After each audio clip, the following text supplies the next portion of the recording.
Vamos a continuar con la ponencia de la profesora Sonia Estrambati.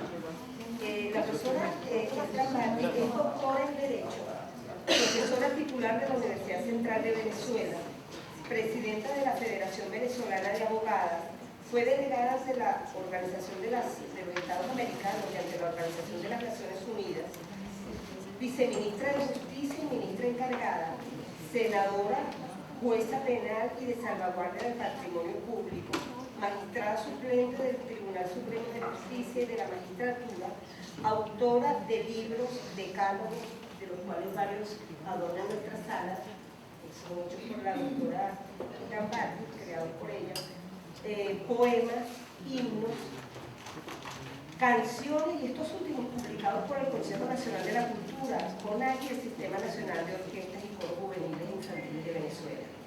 Su ponencia se titula Reforma de la Ley del Derecho de la Mujer a una vida libre de violencia, femicidio.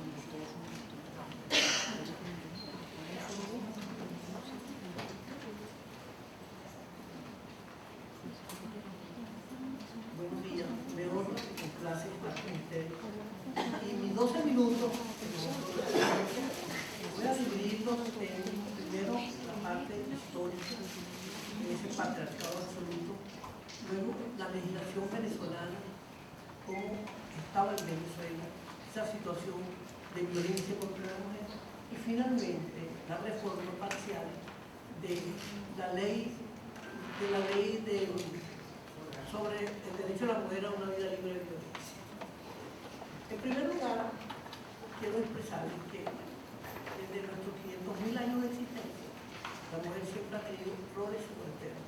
Era el hombre un macho cazador y la mujer simplemente era paridora. Y de las legislaciones antiguas, por supuesto, la mujer apenas era esa paridora, esa creadora de la especie. En la India tenía que poner la mesa al marido y sumisamente esperar que él le invitara a comer. En Arabia se mataba a la muchachita al nacer, se enterraba viva. En Atenas simplemente era buena para procrear los soldados que irían a la guerra. En fin, y en Roma, una de nuestras civilizaciones, se consideraba a la mujer un error de la naturaleza. Con todas estas cosas, obviamente, no teníamos otra situación sino permanecer como ciudadanos de segundo orden. Y así fue durante tantos siglos. En Venezuela, nuestro código penal que nos regía era el que hasta todavía hay reforma, era el de 1926, época de Juan Vicente Gómez, donde era el hombre, por supuesto, el que tenía toda la situación en esa sociedad patriarcal. Le correspondía todo. También así, pongamos unos 2, 3 ejemplos quizás. Esa ley de Código Penal fue modificada, pero la esencia permaneció completa, que además era una copia del Código Italiano de 1897, que copió el Código Sanardelli, también italiano, de 1889. Así las cosas, tomemos uno que fue realmente el parangón, que rompió paradigmas, que era el conyugicidio por honor. El hombre tenía el derecho de propiedad sobre la mujer y podía matarla sencillamente alegando sospechas de adulterio. Y la penalidad para ese hombre era de 6 meses a 3 años de prisión. Pero igualmente no solo lo tenía el marido, sino que lo tenía el padre de matar a la hija, también por sospechas de adulterio, y el abuelo matar a la nieta, igualmente por las mismas razones de adulterio. Así las cosas, por supuesto, no tenía el derecho de la mujer, ni tenía la madre, ni tenía la abuela. La mujer, si llegaba a matar al hombre por esas mismas circunstancias de celos, de adulterio, ella era penalizada con la máxima penalidad de hasta 30 años de presidio. Me correspondió demandar la nulidad ante el Tribunal Supremo de Justicia y lograr la misma después de 10 largos años de lucha. Pero fue importante porque irradió sobre otras leyes de la legislación venezolana. Veamos otros casos clásicos de la legislación penal venezolana. Si había un hecho de violación, o sea, constreñir a la mujer a un acto carnal, sencillamente era sancionado ese hombre con 5 a 10 años de presidio. Mas, sin embargo, si el hombre reivindicaba a la mujer casándose con ella, que era una gran concesión, quedaba absolutamente libre de todo. No había hecho delictivo. O sea, era hecho delictivo hoy, mañana, con simplemente incorporar la partida de matrimonio, quedaba sin efecto ningún hecho, el hecho delictivo de violación. Además, si era una violación múltiple, 5, 6, 10 hombres que violaran a una mujer, el hecho de que uno de ellos, de los violadores, de los victimarios, se casara con la mujer, la solutoria llegó a bajar a todos por el hecho del matrimonio de uno de ellos. Es la situación más absurda que se pueda dar.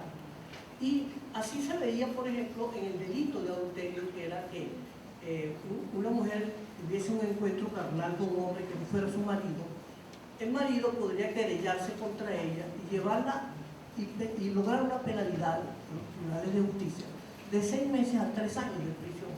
Pero el hombre podría tener todos los encuentros carnales con todas las mujeres que se le ocurrieran, y ahí jamás podría decirse que había el delito de adulterio. El hombre tenía absoluta y total impunidad para ello.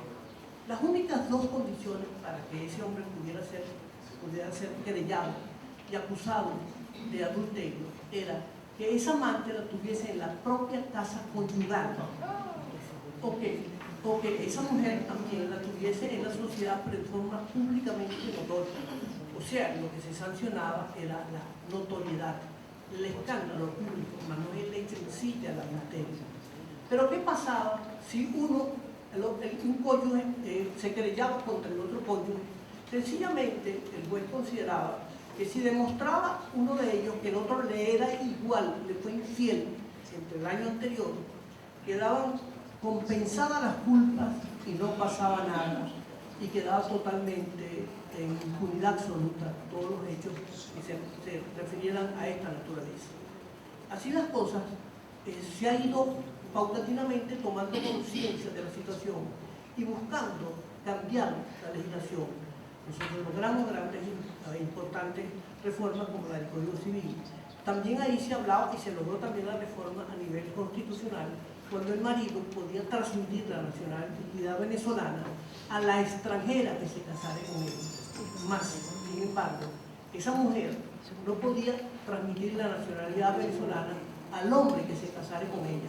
Recuerden que siempre nosotros teníamos la situación de mujeres de segundo orden. Y lo traigo en un libro, que fue mi primer libro, que se llamaba La Mujer Ciudadana Segundo Orden, en 1975, y que con prólogo de Sofía Inver, y que en el prefacio dice: con el presente trabajo persigo destacar la situación como ciudadano de segundo orden en que ha sido colocada la mujer en la legislación venezolana a fin de ponerle correctivo. Este libro, les confieso, me siento profundamente orgullosa de él mismo, porque desnudó toda la situación venezolana en toda la legislación, para que se viera cómo se maltrataba a la mujer, sencillamente porque el legislador era el hombre que legislaba para el hombre, no para la mujer. Hoy en día ha ido cambiando la situación y nosotros exigimos, por supuesto, una postura de dignidad, y la hemos ido logrando. Ahora bien, ¿cuál es ahora esta reforma parcial de la ley orgánica del derecho de la mujer a una vida libre de violencia? La legislación en esta reforma había 19 puntos de violencia contra la mujer, pero no había entrado esa legislación al momento en que se le mataba. Pues bien, hay 2 hechos delictivos que se incorporan, como es la muerte de esa mujer y también el llevarla para que se suicide. Esa situación de matar a la mujer se conoce en nuestra legislación, ya lo incorporaron en esa reforma, se denomina femicidio. No entró el legislador en la exposición de motivos a la discusión de feminicidio o femicidio, sencillamente le coloca como femicidio. Y es la muerte de la mujer por el hombre, por el hecho de ser mujer, por el género, pero además también por odio, por rencores, por su situación de androcentrismo, machismo, sexismo y además la misoginia, por supuesto, que está presente. Se sanciona en consecuencia al hombre si mata a la mujer por esas consideraciones, acordándose que si ocurre ello, son derechos humanos de la mujer.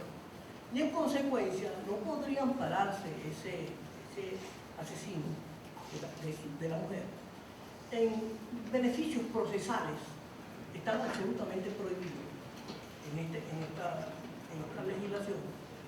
Pero además tampoco, si es condenado, tampoco podría beneficiarse de las modificaciones relacionadas con la penalidad, beneficio en relación a la condena, al cumplimiento de pena, también está absolutamente prohibido y en consecuencia no puede beneficiarse de ello.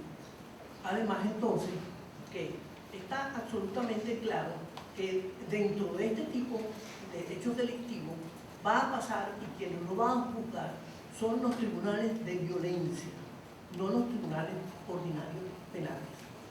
Pero además se crea tipos que considera agravados que son realmente homicidios calificados, como por ejemplo el homicidio íntimo, que es el que el hombre ejecuta en su esposa, en su mujer, en sus cónyuges, pero también el concubino que ejecuta en su concubina, pero también cualquier situación de alguna vinculación, alguna relación, algún vínculo, entra en esta situación y en consecuencia esta es penada con 28 o 30 años de prisión.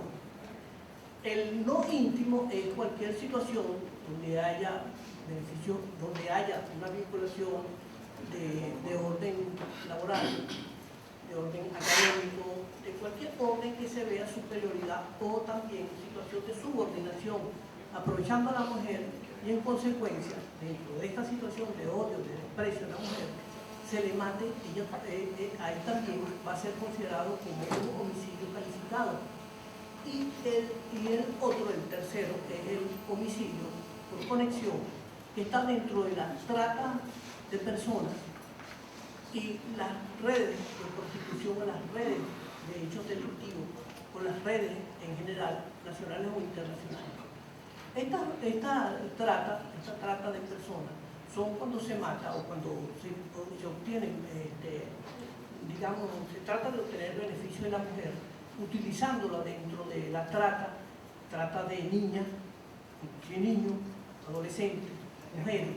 Todas ellas van a ser llevadas en una situación donde los tribunales